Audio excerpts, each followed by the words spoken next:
अस्सलाम वालेकुम, मैं हूं दिल इम्तियाज़ और आप देख रहे हैं तख्ती online. Doctor George church Harvard university से ताल्लुक़ रखते हैं और वो इस दुनिया में उन स्पीशीज़ को वापस लाना चाहते हैं जो कि वक्त के साथ साथ ख़त्म हो गई। उन्हीं स्पीशीज़ में से एक स्पीशी है वोली मैमथ, बहुत बड़े हाथी, बर्फ़ानी हाथी।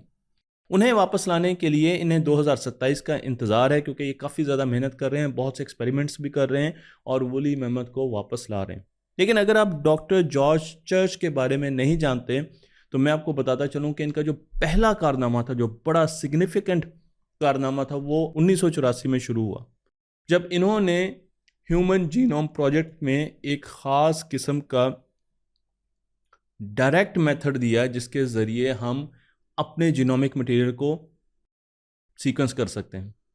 तो मैं आपको ये बताता चलूं कि ह्यूमन जीनोम प्रोजेक्ट एक ऐसा प्रोजेक्ट था जिसमें इंसान के अंदर जितना भी जीनोमिक मटेरियल है उसे सीक्वेंस किया जाना था, उसे पढ़ा जाना था।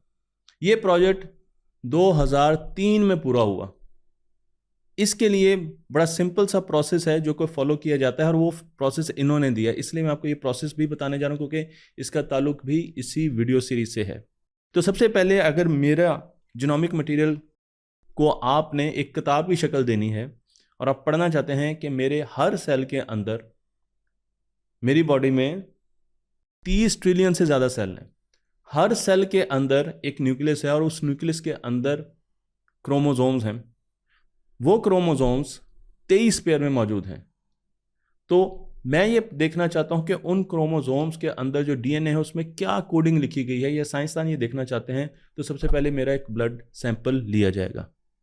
उस ब्लड सैंपल पर जिस तरीके से मैं आपको दिखा रहा हूँ, हमें एनालाइज करेंगे तो हमें नज़र आएगा कि यहाँ पर हमारे पास डीएनए मौजूद है। अगर आप डीएनए के बारे में नहीं जानते तो समझ लीजिए कि ये एक डबल हिलेक्स, आपको तस्वीर में भी नज़र आ रहा है, स्ट्रक्चर है जिसके अंदर बेसिस हैं 4। तो 30 ट्रिलियन सेल्स, हर सेल में एक न्यूक्लियस, न्यूक्लियस के अंदर 23 क्रोमोसोम। हर क्रोमोसोम को अगर आप मैग्नीफाइंग ग्लास से देखें, बड़े ग्लास से देखें, माइक्रोस्कोप से देखें, तो वहां आपको डीएनए नजर आ रहा है। डीएनए क्या है? स्ट्रिंग्स हैं, दो धारी स्ट्रिंग्स हैं। और ये स्ट्रिंग्स के अंदर आपको बेसिस नजर आ रही हैं। ये बेसिस आपको वैसे तो बहुत नजर आ रही हैं, लेकिन टोटल 4 किस्म की बेसिस हैं। जो पेयर बनते हैं इन बेसिस से डीएनए में, एक इंसान की बॉडी में वो 6 बिलियन पेयर्स बनते हैं। तो आपको ये एक पेयर नजर आ रहा है, दूसरा, तीसरा, चौथा। तो इस तरीके के 6 बिलियन पेयर्स मेरे अंदर मौजूद हैं, जिसमें ये 4 बेसिस ही इस्तेमाल हो रही हैं। तो डीएनए को डीराइबो न्यूक्लिक एसिड भी कहा जाता है, लेकिन मैं टेक्निकल नाम लेना नहीं चाहता। और ये डबल हेलिकल आउटलाइन है हमारे जीनोमिक मटेरियल की। जो 4 बेसिस हैं उनमें एडिनोसिन ए से रिप्रेजेंट होती है, थायमिन टी से रिप्रेजेंट होती है, ग्वानिन जी से, और एडेनाइन। तो हमारे पास 4 बेसिस हैं जिनको ए, टी, जी और सी से रिप्रेजेंट किया जाता है।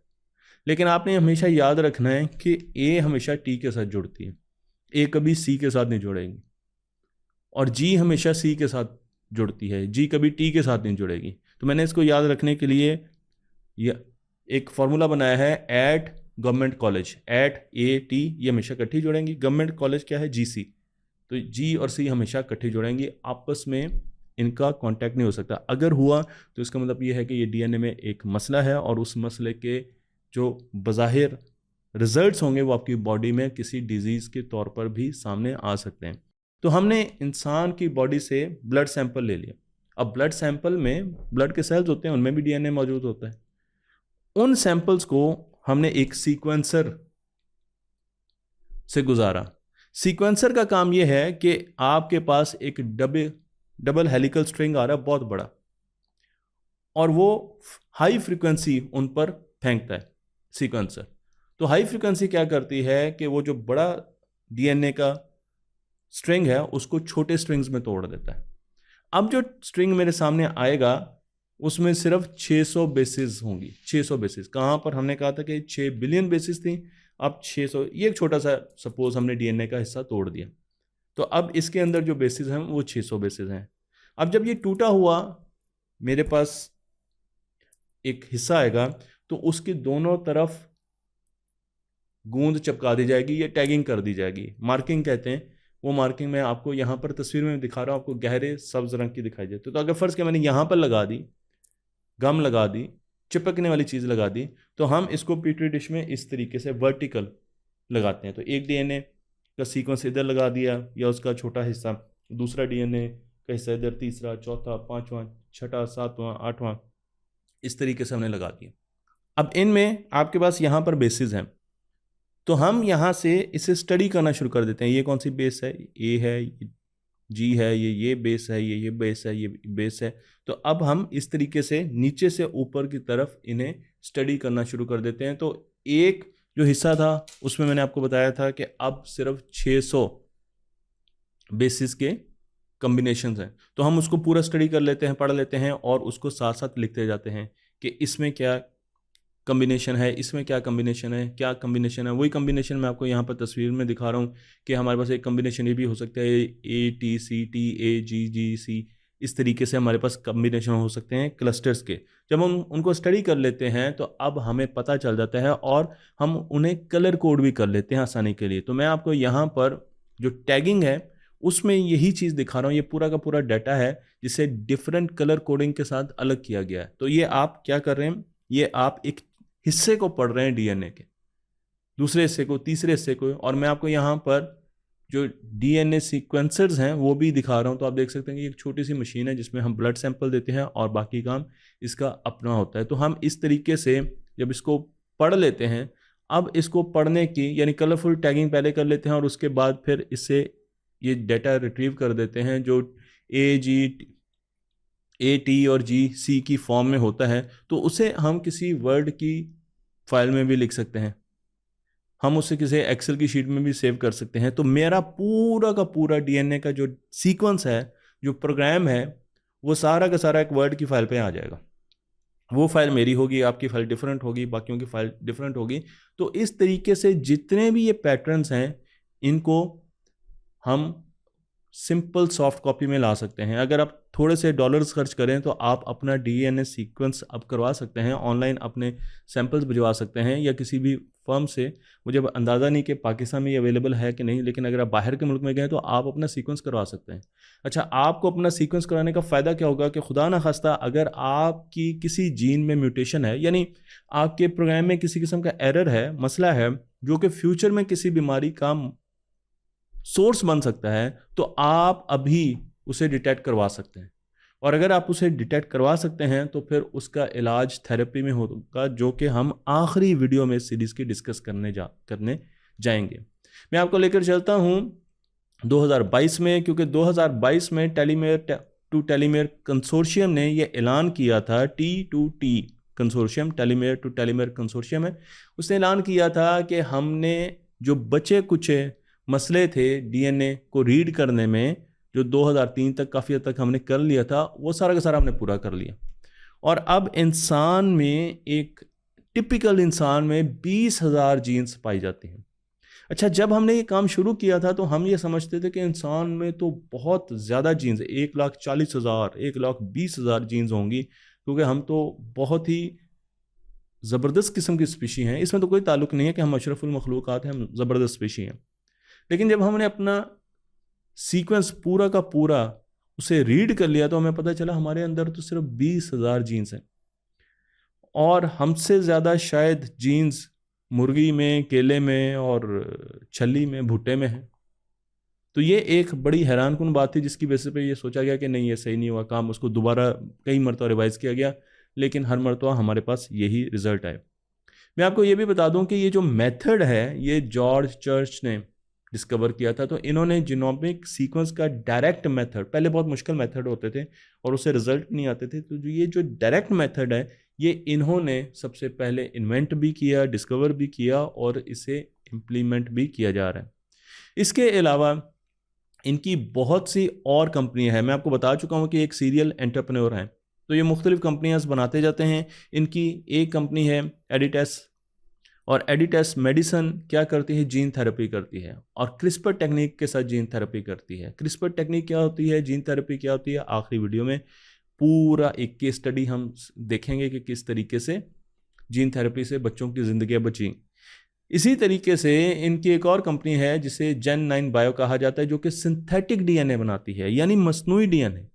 आपका डीएनए आपकी बॉडी में है, लेकिन उसी का एक वर्जन, उसे रीड करके उसका एक सही वर्जन, सिंथेटिक वर्जन भी हम बना सकते हैं, और बाद में उस सिंथेटिक वर्जन को आपके ओरिजिनल डीएनए की जगह आपकी बॉडी में रिप्लेस भी किया जा सकता है।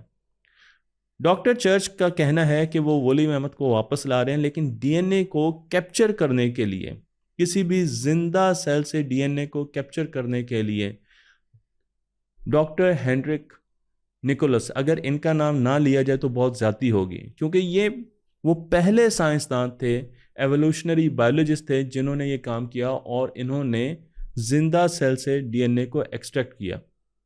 मैं आपको यहाँ पर इनकी तस्वीर भी दिखा रहा हूँ, और मैं आपको ये भी बताता चलूँ कि इन्होंने जो पहली मर्तबा डीएनए को एक्सट्रैक्ट किया और फिर उसकी सीक्वेंसिंग की, वो ग्राउंड स्लॉथ का डीएनए था, और बहुत पुराना एंशियंट डीएनए था जिन्हें इन्होंने कैप्चर किया और करके उसकी सीक्वेंसिंग की। तो मैं आपको ये बताता चलूँ, थोड़ा सा छुप रहा है, कि मैकमास्टर यूनिवर्सिटी इन हैमिल्टन, उनसे ये ताल्लुक़ रखते हैं। अगर आप इनको सर्च करना चाहते हैं और आप इनको स्टडी भी कर सकते हैं और इनके काम को भी देख सकते हैं। लेकिन हम वापस आते हैं और हमें अब चाहिए वूली मैमथ की जीन्स। वूली मैमथ की जीन्स मिलना बहुत आसान है, क्योंकि उसके बहुत से फॉसिल्स हमारे पास हैं और वहाँ से हमें उसका डीएनए और उसकी जीन्स मिल चुकी हैं। तो ये तो कोई बहुत बड़ा मसला नहीं था। अब हमने एशियन एलिफेंट्स को आहिस्ता आहिस्ता चेंज करना है वूली मैमथ में। हाँ जी, अब एशियन एलिफेंट्स आहिस्ता आहिस्ता मर रहे हैं, एक्सटिंक्ट हो रहे हैं, ख़त्म हो रहे हैं। इनको बचाना है तो ये डॉक्टर साहब का ख्याल है कि हमें इन्हें वूली मैमथ में वापस लाना पड़ेगा, और वूली मैमथ में वापस लाने के लिए हमें इनमें चेंजेस करनी पड़ेंगे। वो चेंजेस क्या है आप समझते हैं? एक तो उनके दांत बड़े हो जाएंगे, एक उनके साइज़ बड़े हो जाएंगे, एक उनका वज़न बढ़ जाएगा, एक उनके बाल बड़े बड़े हो जाएंगे, उनके अंदर फैट आ जाएंगे, फैट डालने पड़ेंगे सर्दी से बचाने के लिए, क्योंकि इनको फिर हम रिप्लेस करेंगे आर्कटिक के इलाके में। वो इतना बड़ा इलाका है जिसमें साइबेरिया भी है, जिसमें अलास्का भी है, जिसमें ग्रीनलैंड भी है। ये वो सारा का सारा इलाका है, कनाडा का भी इलाका है, जहाँ पर बहुत बड़ा इकोसिस्टम है, बर्फानी इकोसिस्टम है, और वो इकोसिस्टम इनके लिए बहुत ज़्यादा मौजू है।